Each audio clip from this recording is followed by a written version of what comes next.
Okay, everyone, thank you so much for being here this afternoon. It is April 2nd, 2024. This is Lunch and Learn, and our guest speaker today is Vet.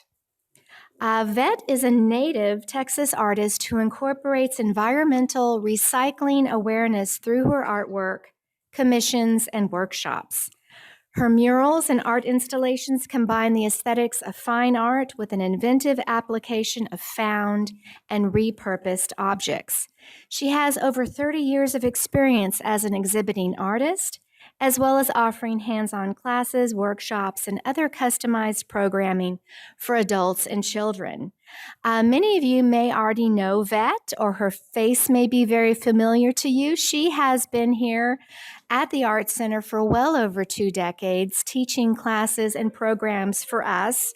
And that includes Saturday school, our summer camp program, family fun days. She's also helped with our Memories in the Making caregiver workshops in the past.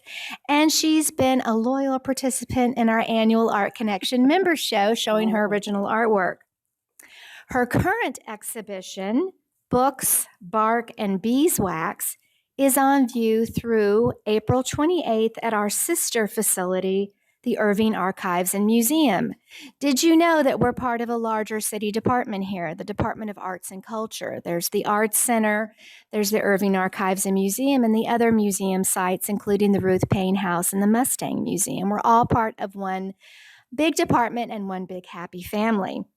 Her exhibit there, which is over in the Jack Huffman building next to City Hall, it features a collection of relief sculptures that combine fiber, wood, and wax. So it's a one-person show at the Irving Archives and Museum, and I encourage you to check that out.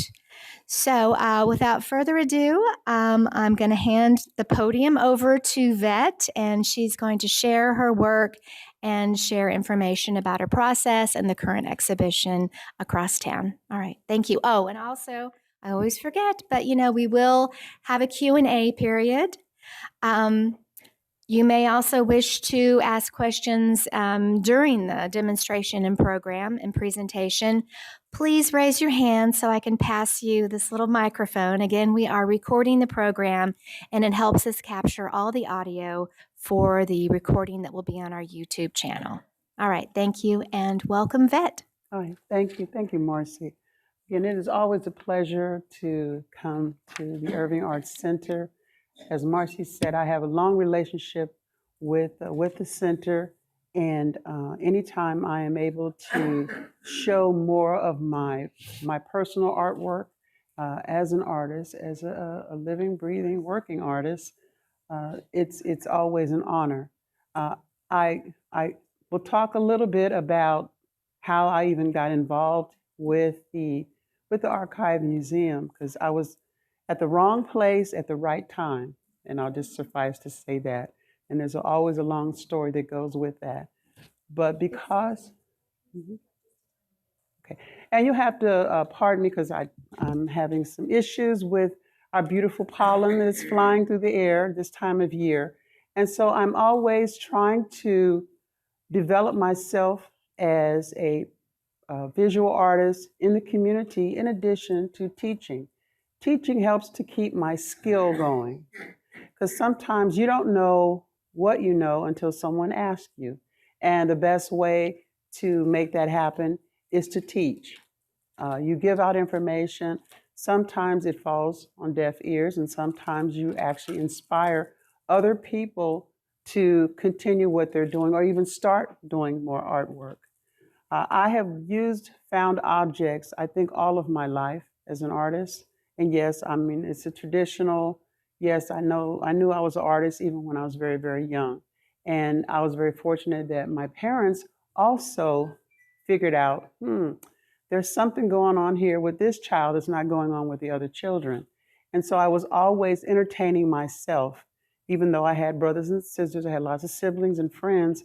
I really enjoyed solitary things. I wanted to work with my hands, and over the years, that has served me well. The irony of it is the projects that I'm doing now, I learned back when I was in Girl Scouts. And a lot of the weaving that I learned, it was in Girl Scouts. I wasn't that crazy about any of the outdoor activities like, camping with bugs and all that. I'm more of a city girl. But the skills that I learned, the first project I ever did with paper was a phone book. And I think we're all over 21, so we understand what a phone book is. And we made angels. And so that was my first experience with the folding of paper and showing how you can reshape it. And at that point, again, way back then, I was really fascinated to understand that paper has a different thickness.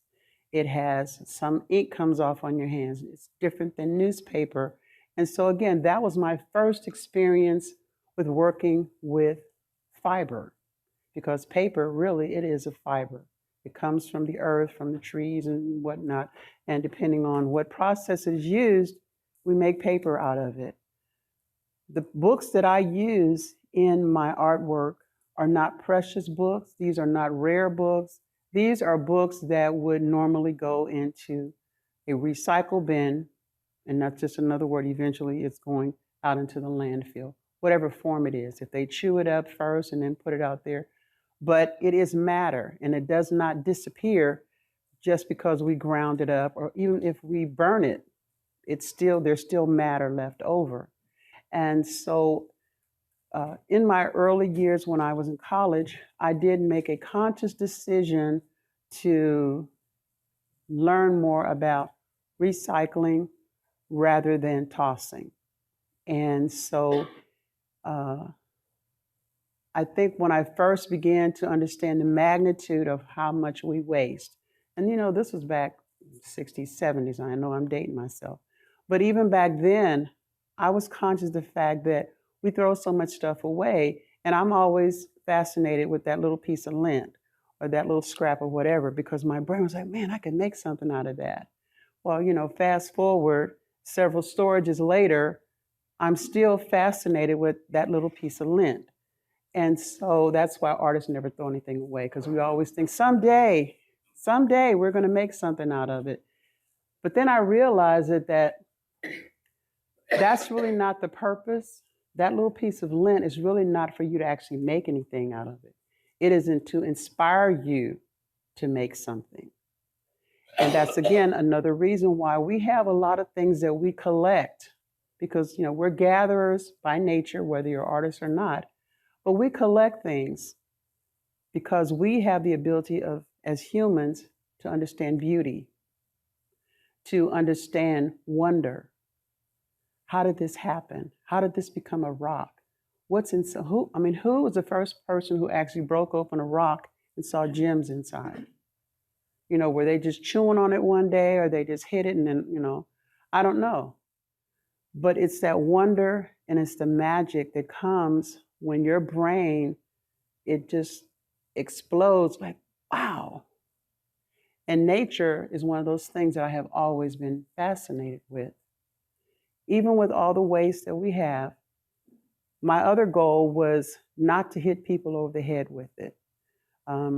Again, there was this big push during the 70s, they want to tell you how horrible it was. And yes, it was. It's horrible now, because we still do some of the same stuff in terms of wasting and spilling and whatnot.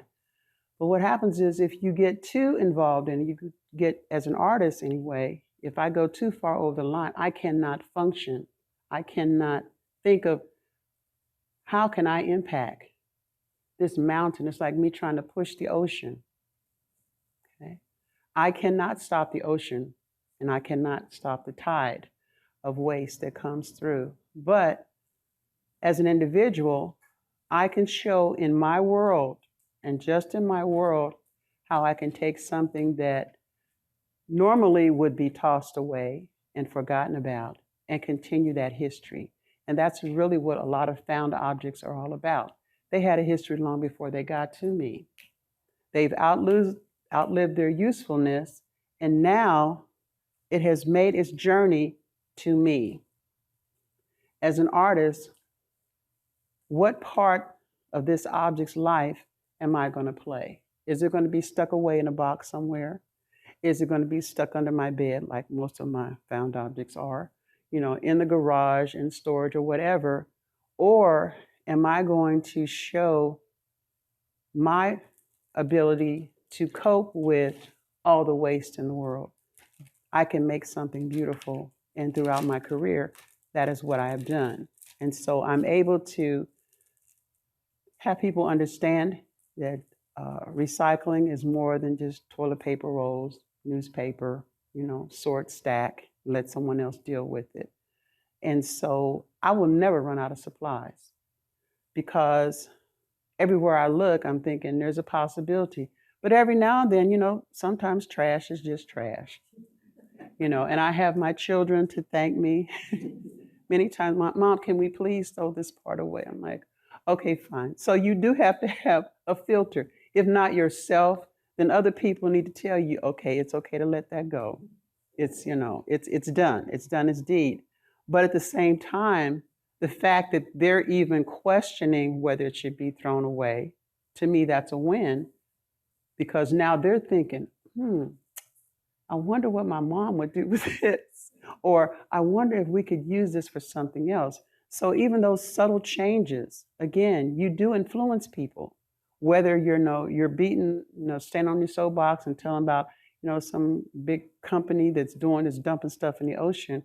But what about you? Are you throwing trash out the window? Okay, that's very personal. When you intentionally throw something without thinking, that's very personal.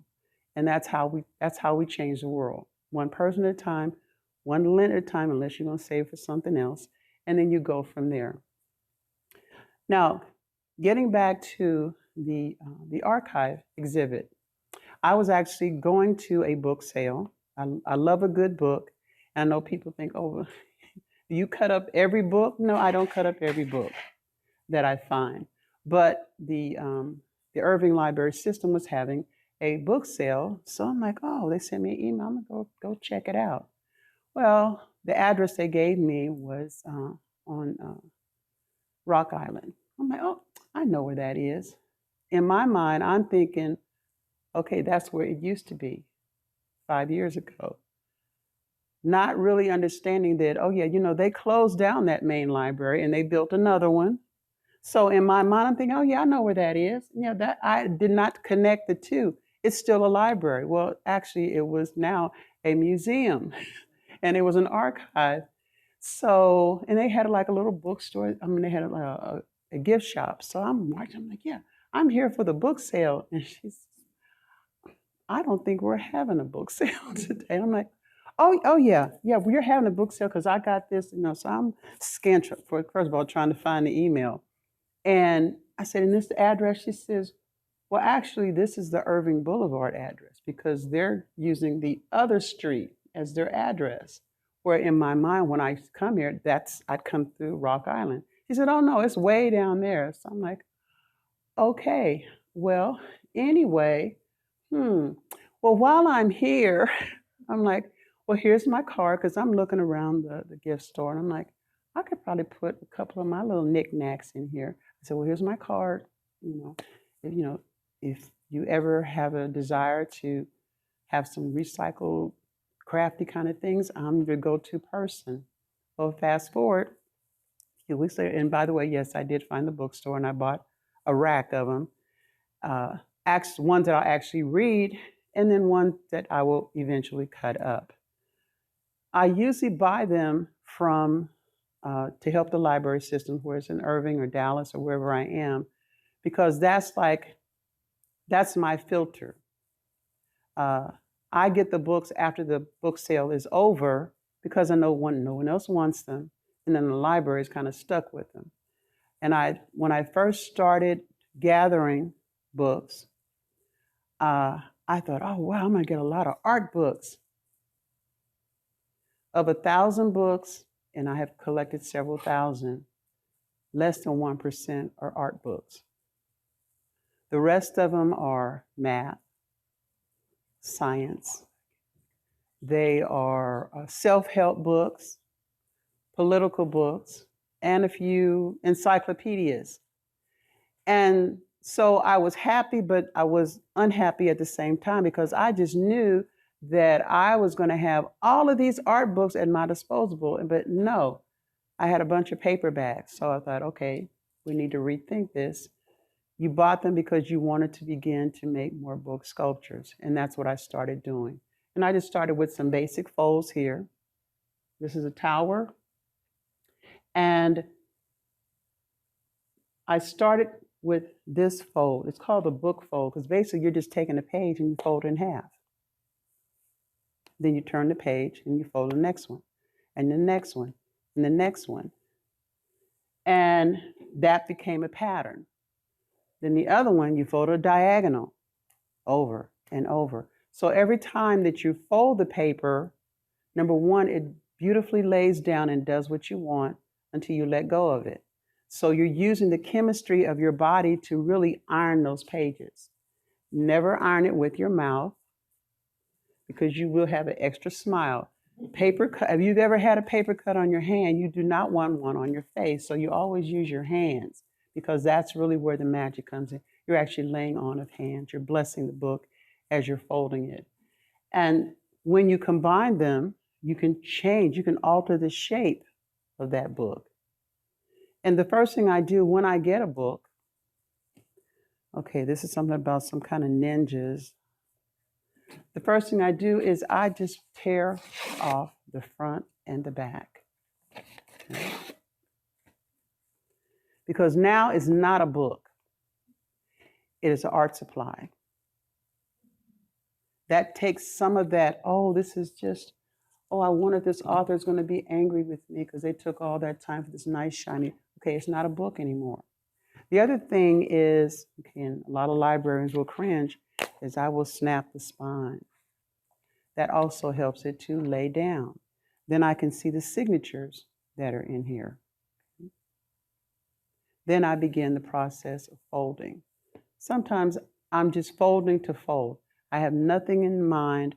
I don't know whether it's going to be a diamond. I don't know if it's going to be a tower. I don't know what it's going to be. But it's the therapy for me when I'm trying to process just the folding. I just like the way that it feels. And if any of you have, well, most of you have ever touched the pages of a Bible, that's a different kind of paper. The reason that they use that paper because number one, it's very soothing. You know, as humans, we have the ability to touch and feel things. Even on our worst day, the paper doesn't care. And so for me, this is therapy, just folding. And if I don't want to fold all 500 pages, then I'll just tear it. And now my brain readjusts. Your brain is always looking for order. The other thing is that I turn the book upside down. When I was folding my books right side up, as I'm folding and I'm looking, what happens, I started reading. And then my hand went slower. And next thing, I am not folding, I am actually reading the book. And don't let there be a curse word. What? Okay, let me go back a couple of pages and see. So then it turns back into a book. Again, because our brain is looking for order. So you have to trick your brain. You have to turn the book this way. Because now it doesn't see it as a book.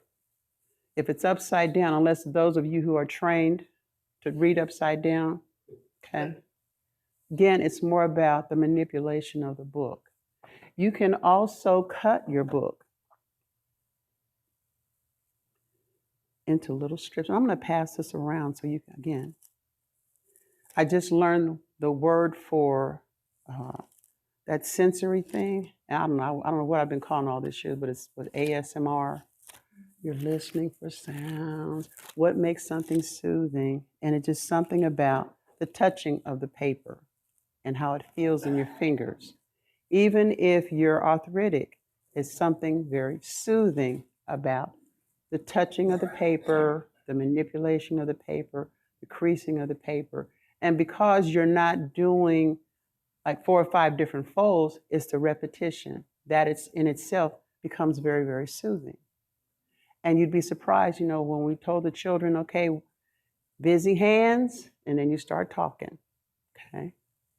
And that's what happens. If you're by yourself, okay, I guess it's okay to talk, but you're talking to yourself and you're working out problems or solving something or just zoning out.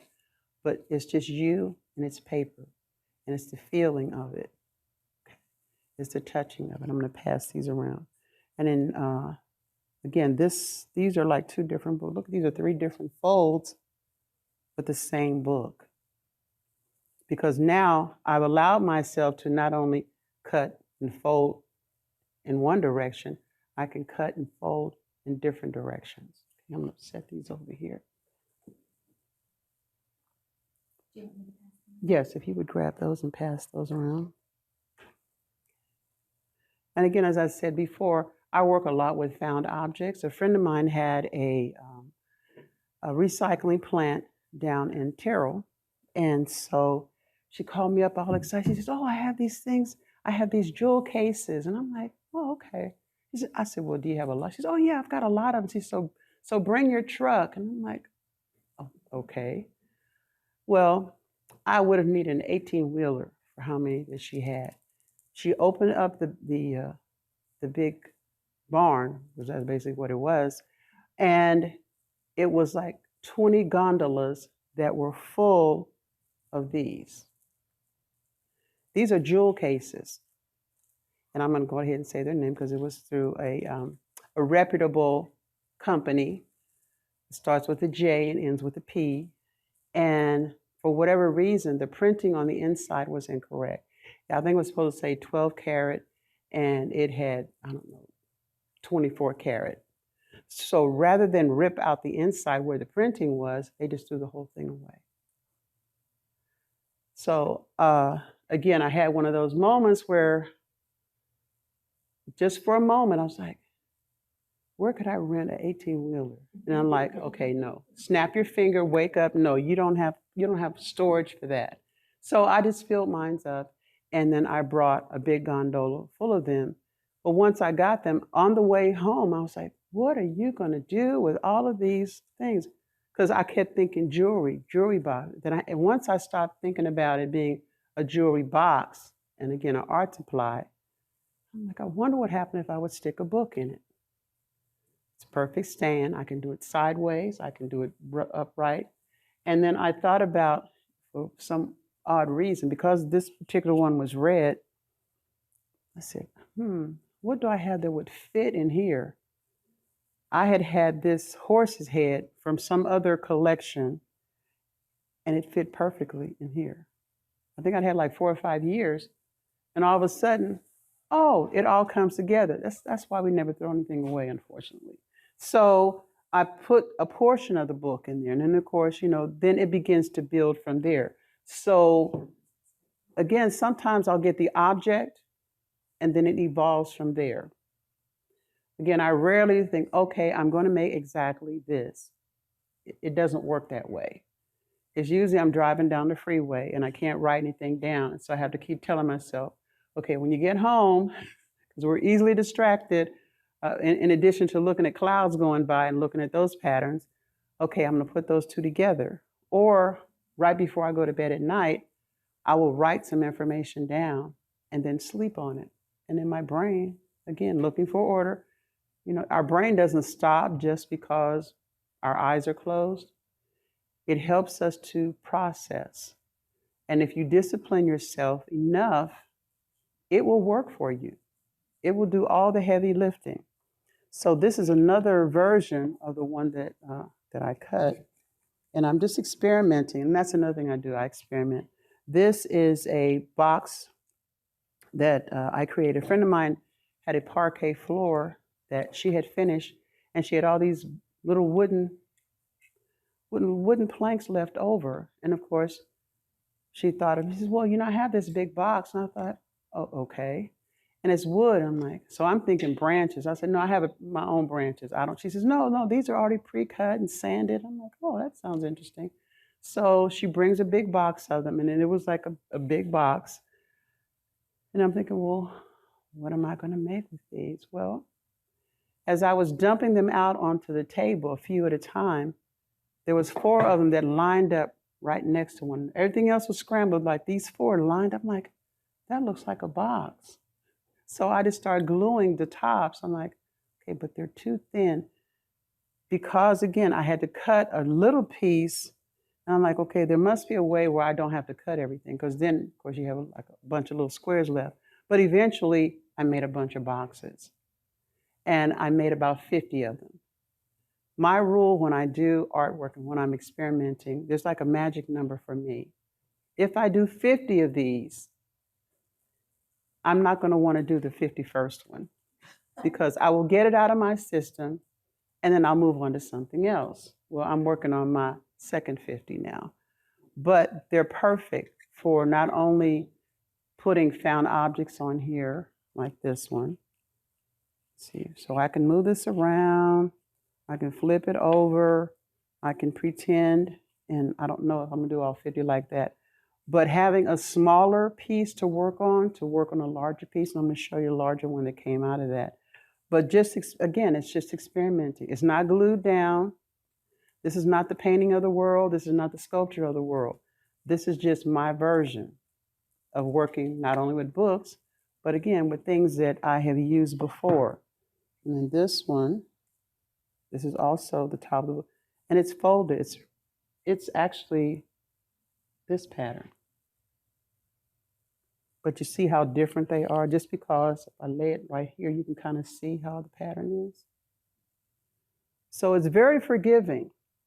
Again, like I said, I'll never run out of supplies. I may run out of ideas.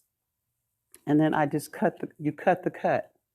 So here's one cut, here's 2 cuts, here's another cut. So again, working small allows me to really expand on an idea or again, get it out of my system and then move on. Because I usually do have more than one project going at a time. I also have books where I'm just experimenting. Okay, I want to cut this, how that's going to look. And you can see there's a pattern. This one, okay, this one has actually a line. It had a line on the book. It looks completely different on this side without the line.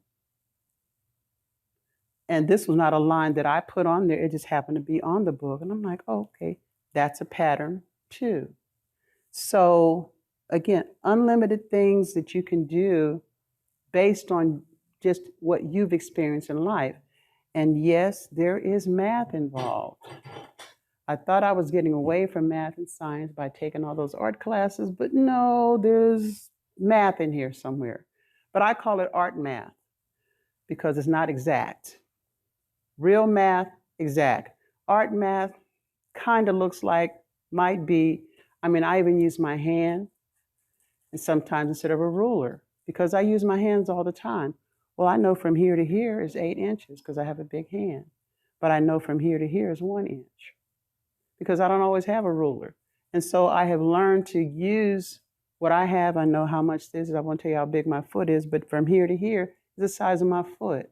So I do use science, but again, it's from an artist's perspective.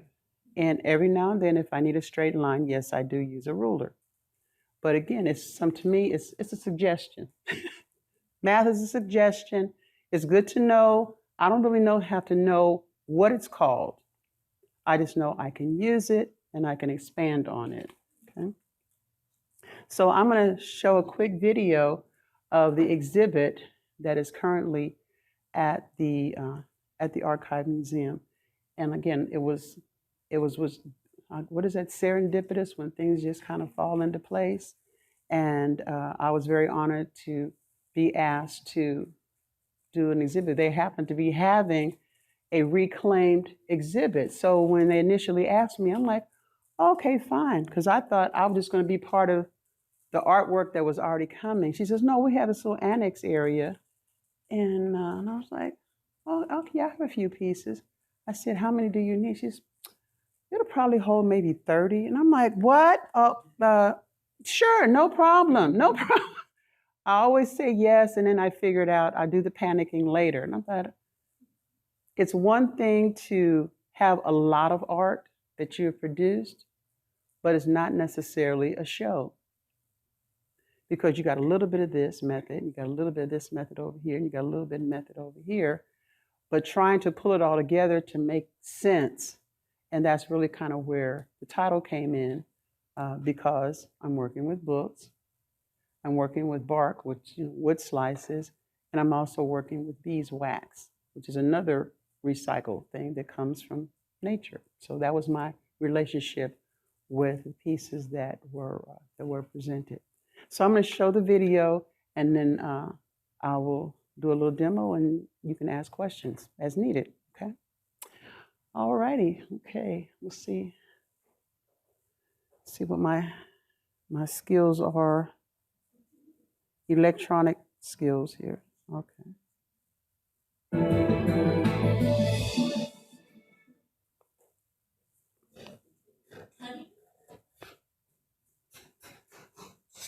Curling and flipping paper are a few steps in Vet's artistic process.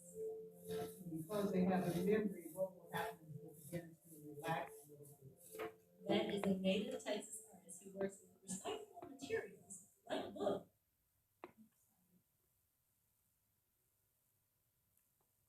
To create art. I just love the interaction with the paper. And so valuable that I can fold it, I can crease it, I can cut it. Vet's unique and environmentally friendly artwork is currently on display at the Irving Archives Museum, showcasing her newest exhibit, books, bark, and beeswax. My main piece that I actually made for this exhibit is the honeycomb tower. I wanted to make a connection with the bee because I'm also working with wax. And so that has been one of my favorites. Working with beeswax is another way of recycling what nature has produced. The exhibition includes a collection of relief sculptures that combine fiber, wood, and wax. As we are viewing some of her finished pieces, she is currently working on her next project with a hardback. Break this fine. Oh, no. It's not precious. With it, I did a lot of folds and cuts similar to those, but because it's laid perspective, so it's a little bit different sculpture wise. For Vet, making art is more than a career. It's also a way to process and relax. It's my happy zone place. Adding to the many ways art impacts her life and the environment, as she hopes the community sees her work and gains a different perspective on what recycling can do. All right. That wasn't too painful. So I hope you do have an opportunity to to go by and look at the artwork that I produced in this particular series. And I'm going to do a little demo on some of the things. I'm going to pass. These are not glued together, so you can separate them. I'm going to start one on this end, and I'm going to start one on this end, so you can kind of see some of the process.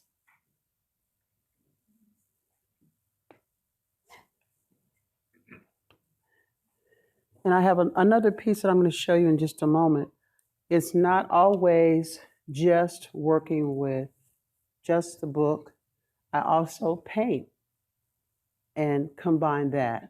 You can see with the boxes, I just painted the tops of them black.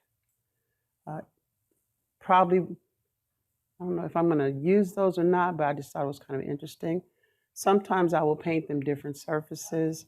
When I work on a canvas, which is the one I have back here that I will show you, I will use a combination of paper and paint, 3-dimensional, 2-dimensional, and combine the two. So as I said, with the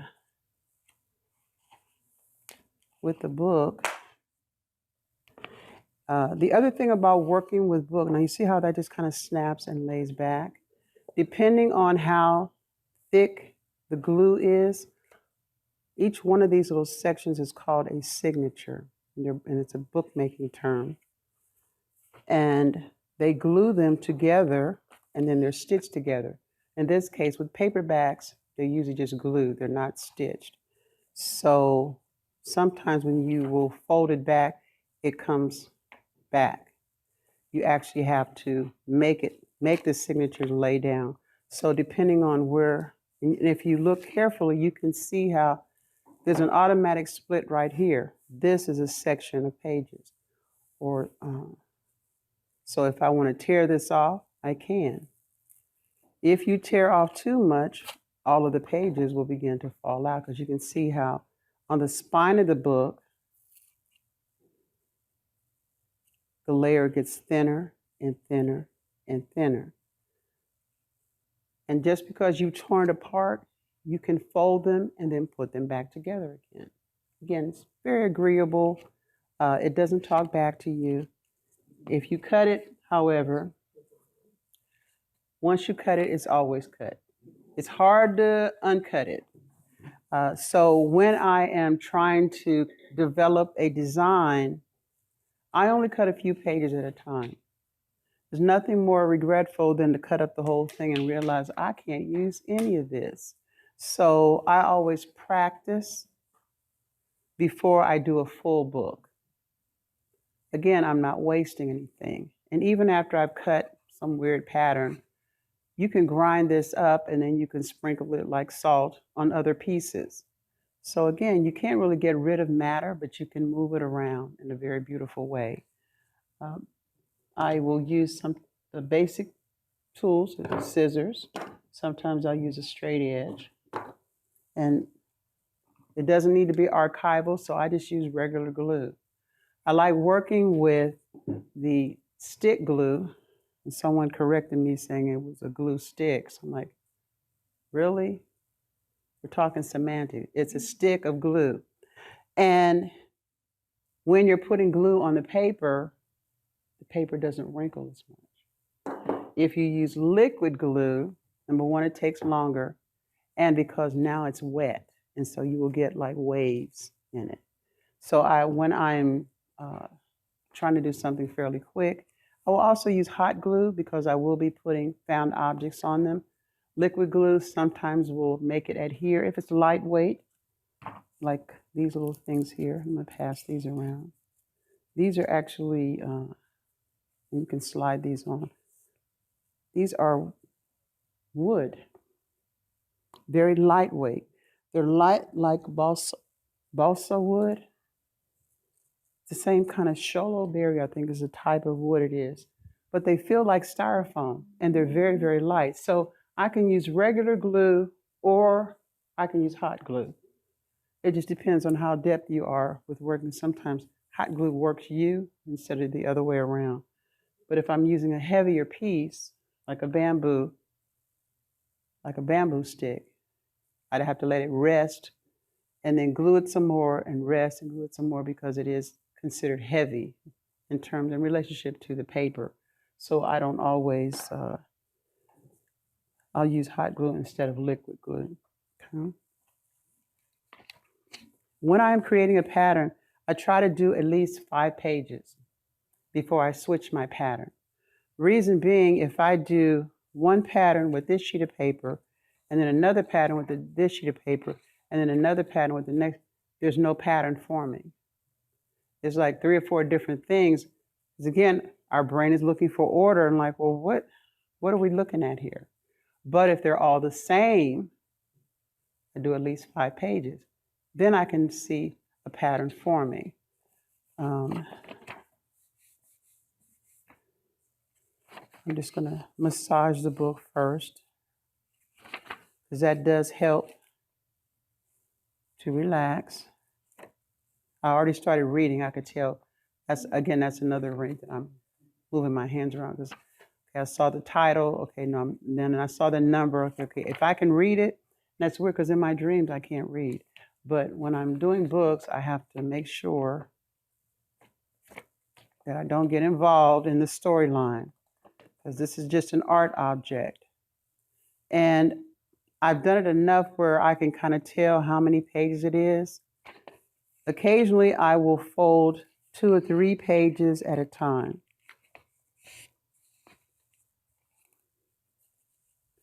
just to see how it's going to look. Because it has a memory, what's going to happen is the pages are going to puff up. And it gives a completely different look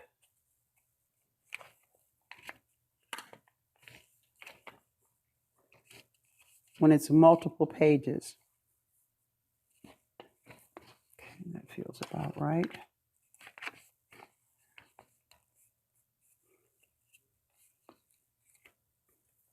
So do you see how it kind of puffs up and it undoes itself? But if I take those same pages and then just separate them, I'm not chasing the fold. And what happens is it pushes up against the other pages and it stays in place.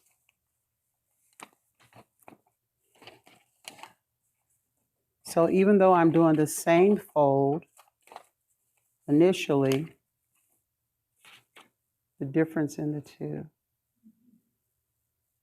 These are together and then these are bunched together. These are individual ones and these are the thick ones. And there's no right or wrong. It just depends on what kind of feel you want. Sometimes I will just tuck the pages without folding them, where you maybe just want to roll it. Okay. This is when the glue would come in because, again, it has a memory and it's trying to straighten it out. And because you did not give it a new memory, now you have this shape, but you have to hold that in place. So it's hard to hold it in place and then keep on folding. So you would put a bead of glue down here. I've used paper clips. I've used hairpins. I've used all kinds of things to help things stay in place while they are drying. You don't want to use tape, however, because tape will tear your paper. And then you'll have a pattern that you really don't want, because you'll have a hole in your paper. Okay. Okay. So as you're experimenting, you may do like 4 or 5 folds, but it doesn't mean you're going to use all of them. It helps you to get like a visual sense of, okay, where is this going? Okay, I really like this, but maybe not with this. So I always have a section. I have 2 or 3 books that I'm doing at one time just to practice the folding of it, seeing which one looks good together. What doesn't work, what does work? Should it be this way? Should I view it this way? Because as you saw with the hardback, you can bend it and then glue the 2 sides together. Now you have to figure out, okay, now the science comes in. How do I make it stand up? So again, back to science again. The physics of it is just as important as the folding of it.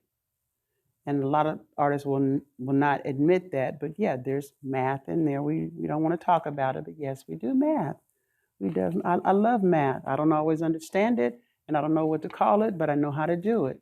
But it makes a difference when you are practicing. When I use a straight edge, I always have to look at the end. I've used it several times, but I always think it's going to come out the back. So I'm like, okay. You can also carve into the book. You can use a ruler to get a straight edge, or if you dare, you can just cut. Now I am holding, this is very dangerous, children. This is dangerous. Do not do this. Okay. Do as I say, not as I do. But for demonstration purposes, I know that I don't care how hard I press, this is not going to go through and cut my hand. But when I'm in my studio, yes, I do work on a flat surface. But if I wanted to just open this up,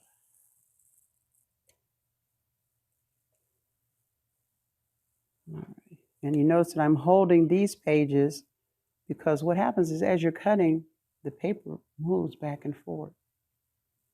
I have tried gluing the edges first and then cutting it. It doesn't matter. The pages on the inside are not glued. It's just the edges, so it will puff up. So normally, if I'm going to make an insert in a book, Again, we're pretending that I'm working flat. You can still only do a few pages at a time. And then you lift that out.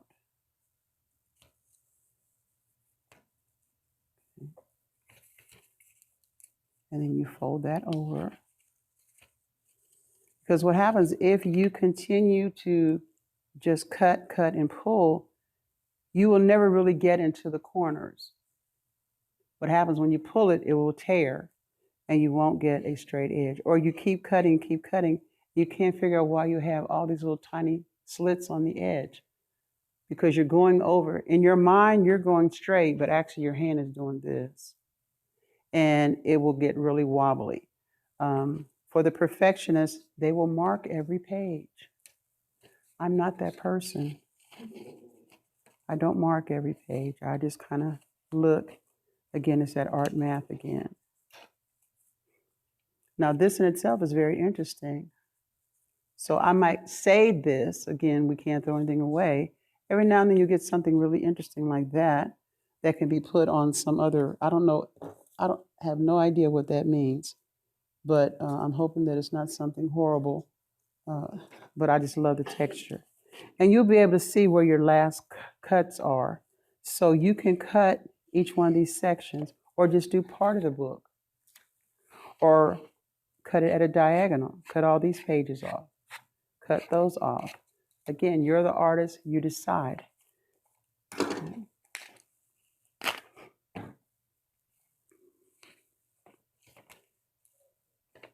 And I know some of you have seen the books where they have the word love and somebody's name and you hold it like this and it, okay, that there's a pattern for that. Usually they send you, for $19.95, you send your money in and they will give you a pattern and you insert the pattern and then you cut that one page. You take it out and you insert that pattern. They'll tell you how many pages you need to have for that particular section. So that inserting back and forth, I think I spent maybe 5 minutes on one of those and I realized this is not the kind of artwork I want to do. I don't want people sending me things that, okay, now I want you to carve out my cat's name. No, I don't want to do that. I don't want to do that. So I like more freestyle. Okay, and so when I'm freestyling, again, we'll pretend that it's laying down. I will make a shape. My initial shape. And it could be shaped like a vase or it can be a pointed thing. And that gets my first. This is the shape that I'm going for. Now I can continue with this or I can just take a few pages at a time and then I can cut it.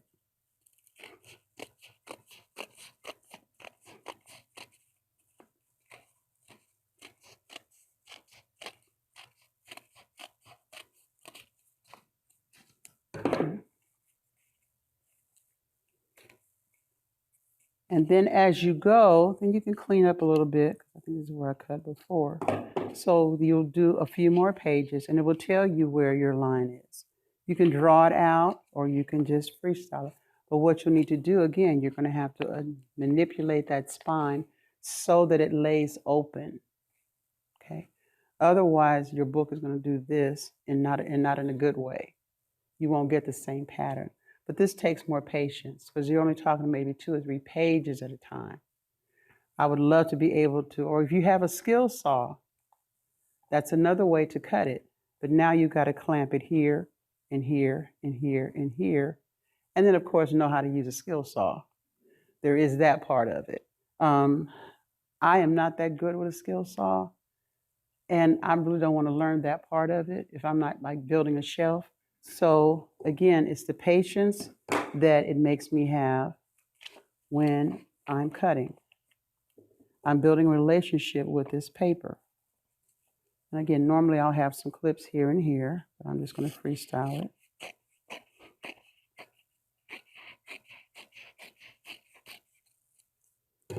And I usually have a bin that collects all of my paper.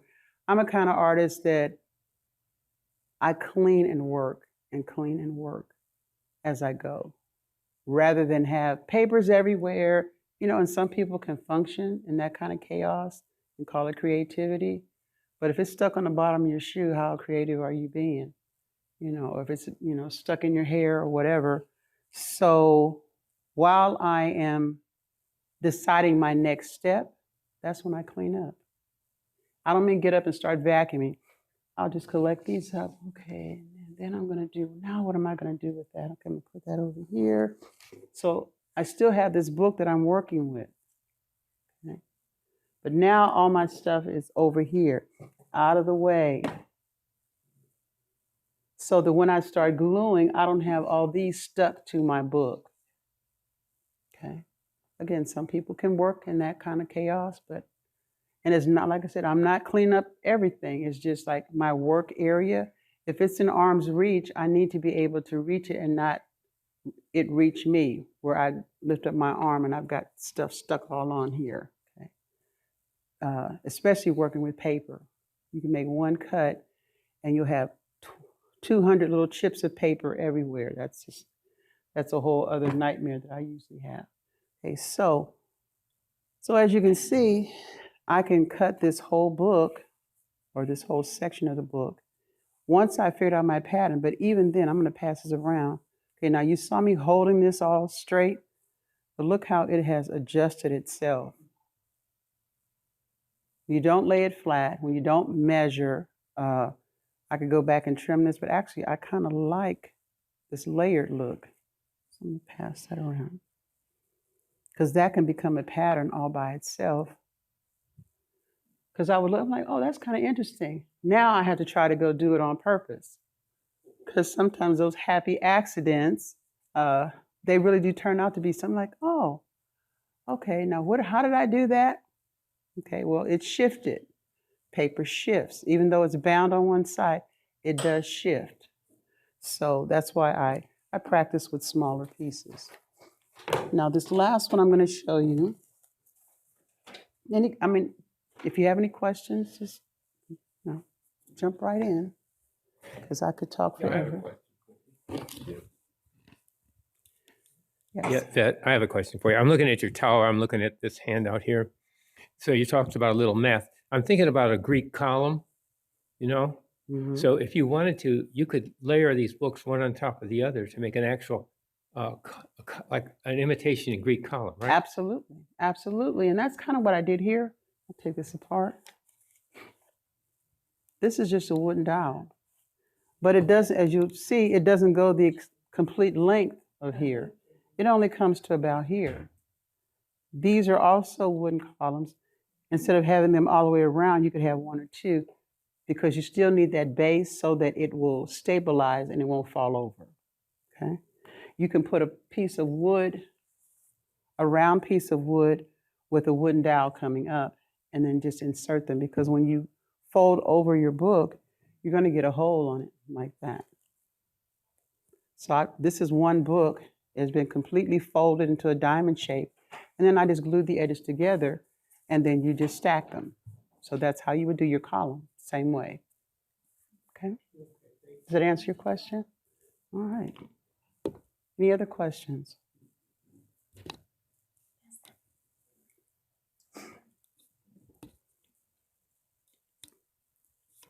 I can see you're a natural born teacher. And how do you do this with the little ones? Because you're dealing with scissors and things like that. I know you have to be careful. How do you handle that with them? Do you just do the folding, or?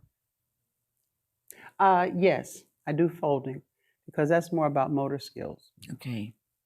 And once they have mastered that, because they're still trying to figure out what to do with their hands. Right. And so I will have them just do the folding. Okay. That repetition. And you would think that, oh, well, that's just a simple thing to do, but you have not seen those folds. Some of them will be sideways, because in their mind, they think that they're folding straight, and they're not. Because when they hold it up, it has angles everywhere. So just doing that part of it. And then what I will do is, once they've mastered that, Then I just have them do embellishments where you can like stick things inside of it. And how young do you work with kids? I don't know, Marcy, how young do 5, 6?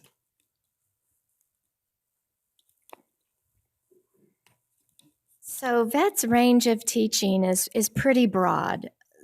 Age-wise, I'd say maybe the youngest you've taught, at least for programs here, are maybe 4 or 5, up to adults, but also a range of media, not just the paper or altered books, because that's what these are. These are altered books. It's kind of a genre in and of itself. But she teaches drawing and painting and sculpture and work with other fibers such as yarn and strings. So she teaches a lot of different skills and projects and with different materials. Okay, I'll show you this final piece here. Okay. I brought this particular piece. You have a question? Yes. Yes, I want to just compliment you. We were at the museum and we saw your exhibit, and it was wonderful. And it incorporated not only the books, but other pieces of the beeswax and all. It was just beautiful Oh, thank you. that you Thank what you did. But I do have a question: how you get things so even with the cuts? I mean, do you measure each piece, or it just It's the art math part it's of it. it's just And after you fold a few pages and you put them together, you can see where one may be slightly off. So you, at that point, you just find that spot and you just refold it and then press it, and it blends in with everything else. Okay, thank you. The other thing I wanted to ask you, do you sell your pieces or yes, you do? Mhm. Yes, I'm a practicing artist. So you have a website? Yes, yes, I do. Thank you. Okay. I just wanted to ask you, I know you're folding the sheets and it's got that base on the bottom, but then how do you cut the sheet from that, well, you know, the book that you were giving us? Which one? Yeah. Yeah, let me just try, because I was trying to figure out, you know, I know you're saying you fold, I guess I can speak loud enough, that you fold it, but then when you were doing those, how do you get rid of this bottom part? I mean, do you tear each paper? It will be on the inside. It's this part right here. Oh, this would Because be it's in the inside? round. That's what's holding your pages together. Yeah, if you that's- didn't, so have to otherwise- keep this part. Right. And it, again, it disappears. Do you cut it? Like, let's say you wanted half, would you cut it like that? Exactly. You cut it horizontal instead of vertical. Yeah, it would, like, I'm going to hold this one to the side, okay? This is the inside of the book. This is the inside of the book. But I've cut it this way. If you get rid of the middle part, it's going to look like this. Then you'd have to glue these back together. So when you're folding and you're cutting, it seems like you need to get rid of that little part, but that's the hidden part. That's part of your armature that keeps things together. So you're really manipulating the outside of the. Well, that's what I kind of figured, you know, that's, you'd have to keep that. Mm-hmm. And you know, you could show it or not show it, because even with this, okay, with this one, Yeah. Mhm. Because this is the it's part there, that you yeah, don't see. But when you lay it down, it just disappears. But that's what holds everything else together. So if I was going to mount this, I would mount it this way. Oh, Right. So this is what it looks like on the other side. You're not going to see that side because it's either flat or it's on a substrate. Okay. But that's what holds everything together. Does that answer your question? Question? I have two questions. You mentioned that you were looking for art books when you went to the sale. But art books are usually beautiful books with like glossy paintings. And would you tear those apart? Probably not. So you were looking for a different type of art book. I was just curious to see what was left over. Mhm. And the assumption in my mind is like, well, there's got to be some art books in here too. What happens is over a period of time, things were done like in the 70s or even the 1800s. They're not in color. They were all in black and white. So the publishers will get some color pictures. It's the same technique, but now they're in color. And so you think that you're getting something, oh, wow, this is a new method. No, it's the same method. It's just that it's in color. Yes, I could give you one if you want, but it's a Kimball Art Museum book that's been sitting in my house forever. But it's so beautiful that, I don't know how you would, but you could make art out of it, I'm sure. And then what is your name short for, or is it? It's just vet. It is. Mhm. Oh, okay. Just curious. If it meant anything or short for something. No, Thank you. it just means vet, yeah. Okay. Yeah, I think I was down in Glen, I don't know, Corsicana, one of those cities down there, and I was doing a workshop, and so this guy brought his daughter to the workshop, and I noticed that he was just kind of hanging around. Well, parents do that all the time, so I'm just teaching because it was like in the middle of a library, and so at the very end, he comes up and he says, my daughter really enjoyed your workshop. Well, that's good. He said, she loves art. He was going bragging on her. He said, so where did you serve? I'm like, what? And I was like, what is he? And it took me a minute. I'm like, oh, no, I'm not. I'm not a veteran. He said, oh, I thought that vet meant something. I was like, well, yeah, it's my name. I said, no, my dad served and my brother served. I did not serve in that capacity. I said, I serve in the community. So it's funny how people would think when they see the name, they think, oh, it's you either work with animals, or you just got deployed, or you're coming back from being deployed. I'm like, no, it's it's just my name. And that's one of the reasons too that I changed the name of my website to Art Cycle, because I wanted art with recycling, but I couldn't figure out how to get my name in there. I think a couple of them that I tried out, again, people were contacting me about, their dog is doing this, and I'm like, I'm not. Do you see? I mean, I did have some paintings of some dogs, but I was, I don't do that with animals, or I was getting these crazy ads on, some kind of insurance I need to buy because I was a veteran. I was like, okay, that's not going to work. So I had to come up again with something that first of all I could remember, because it was my nickname when I was very young. And the hardest part was trying to get accustomed to other people calling me that, because it's very familial. And so he would call me vet. I'm like, okay, you don't know me that well. And I was like, oh yeah, I did introduce myself as that. So it's just easier for me to, and again, it creates a conversation about who I am. I wanted to let you know that I have seen your exhibit down at the museum. It's very worthwhile for all of us in this room to see it. Oh, thank you. There were a couple of things that as I was looking at them, I thought, that doesn't look like paper. So what else did she use? But listening to you and using the pulverized paper or pulverizing some paper for a specific piece of art or whatever, now I realized what I was looking at. Right. Things that were like on a canvas, on a board, but the background was not smooth or anything. So in that case, you've used the pulverized paper as part of the background. And the then painted beeswax it sometimes or whatever too. else you added to Right. it. And so it's a very interesting exhibit. I enjoyed it. I think everybody else would too. Oh, thank you. Thank you.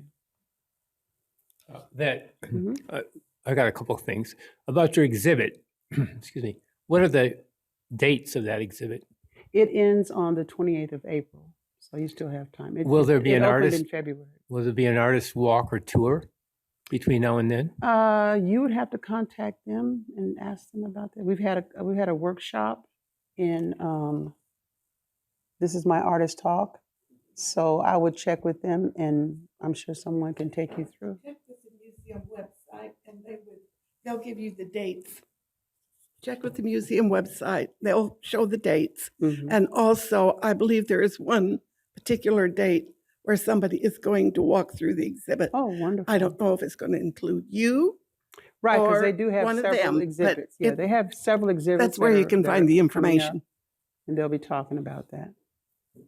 Also, I'd like to ask about color.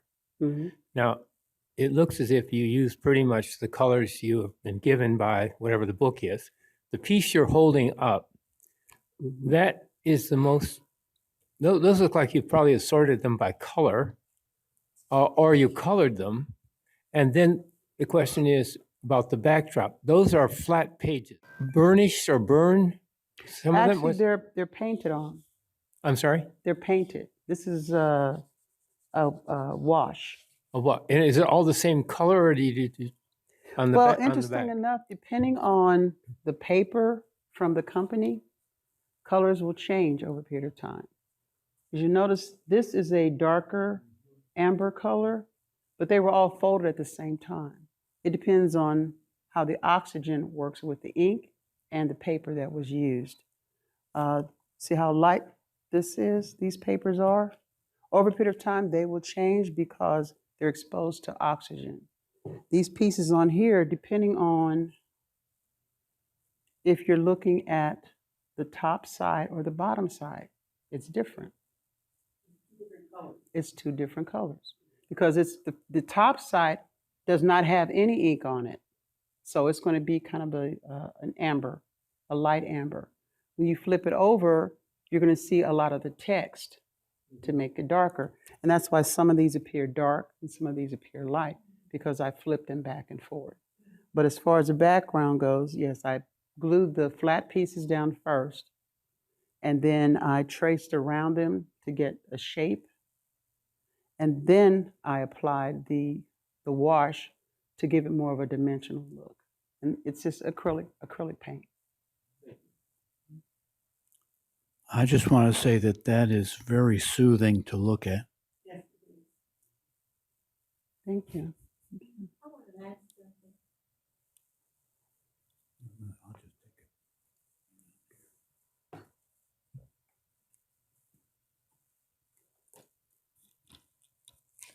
You sent around like some little wood chips, Mm-hmm. and you use those a lot, don't you? Because we went to my friend and I went to the museum right there, and I was trying to figure out if it was a fruit, or I mean, I know the shape of it, and I couldn't figure out what, but you use those a lot. I do. So do you paint around? Or It's a natural color. it just paper? It's just a natural color. The only time it changes is when I put beeswax on it. Oh, It okay. gets a darker Yeah, darker because shade. I kept looking at those. You used it quite a bit. I mean, we went to see It's them. one of my favorite things. It's right before we had some kind of snowstorm a few years back, and right before the storm hit, a friend of mine called and said, they're giving away some, I don't know, she said some kind of floral, dried flowers. I'm like, I'm not really into dried flowers. She said, no, she said, but we might find something down there. And I'm like, yeah, okay. So we went down there, and they had boxes and boxes of stuff that a company, I guess it went bankrupt, and they just kind of walked away from the storage thing. And they had bins and bins of those sliced wood. And I thought, I am not going to be able to use any of this, but I took it anyway because, we can't help ourselves. And it had the round ones, because the round ones and the slice, it's the same kind of wood. And I have I've got a bunch of little bamboo shoots that had wood wrapped around it. This is not something that I would do. So a lot of times things just they come to me, or in that case, I went to it to find what I could find. And so when I'm doing my artwork, they become part of what I do. And if I have a lot of it, you'll see it over and over and over again. But every time I use it, to me, it looks different. And to people, I guess it ties it in, but other people might, well, didn't she use that in that one and that one and that one? Well, yeah, but it's different. Maybe I flipped it over. Maybe I put glue on it. Maybe I put paint on it. But yeah, I try to use as much as I can. Did you attach those with glue or is that beeswax? How are those attached? These Yes, hot glue. hot glue. Okay, Mhm. thank you. Question related to this. Oh, The bee okay. box. What are those things? Oh, sorry. What are those things? Sorry, Marcy. They are these. Oh, they're wood. Oh, they Mhm. look like acorns or something. But Yep. and you They're said encaustic with found objects. What does encaustic mean? encaustic is it's a process of using beeswax and Denmark crystals, and you grind the crystals up, and it hardens. It brings the temperature of the beeswax up so it doesn't melt readily. Oh, that's And so when you're working with it, anytime you're working with encaustics, okay, another dangerous thing we love danger. You can use it with fire. You use a creme brulee torch, and it's one of those mediums where it goes from solid to liquid to vapor. And so there's that time in between that the artist has a chance to manipulate it. You dissolve that hardener in it while it's still liquid. And I think it has to be like 150 degrees. And when you're putting it on the surface, you're actually dipping your brush into that hot liquid and you're painting with it. But as soon as your brush comes out, it begins to cool. So you have to work pretty quickly, or you can pour it on. But as soon as it gets away from the heat, it starts to solidify. So now you have to reheat it. So that's when your torch comes in, a heat gun, and you're working you're like both hands working feverishly to either smooth it out or get a rough texture. Again, and if you don't like it, put heat on it and it goes away. It's like water, but then it gets solid again. And you have to be careful using it because the temperature, if it gets again, it goes into vapor, it gets inside your lungs, and our body does not go up to 125 to 150 degrees. So, we love danger. So you have to really, again, understand the chemistry of it. Even after I've worked with it, I mean, I work outdoors, so you can't get much more ventilated than that. But even then, I have a fan moving so that it blows away from me and not into me. So when you're working with that kind of medium, you can add oil paint to it because it's very oily. You wouldn't put watercolor with it, but there's ways that you can colorize it. I happen to like the natural color. There are some beeswax that are, they've been filtered and filtered and filtered, and they get all the little bug legs and all that kind of stuff out. But then they want it to be white or clear. Well, over a period of time, it begins to bloom because there's still honey in it. And it turns back to amber anyway. So unless you're using a plant-based encaustic, I just happen to like the natural part of it. But I do have to say the bees do come around when I'm cooking because they can smell the honey. And it's because, it's very intoxicating because you're smelling honey, the wind is blowing and you're out there with hot stuff. And, it's that whole process of working with beeswax has just always fascinated me too.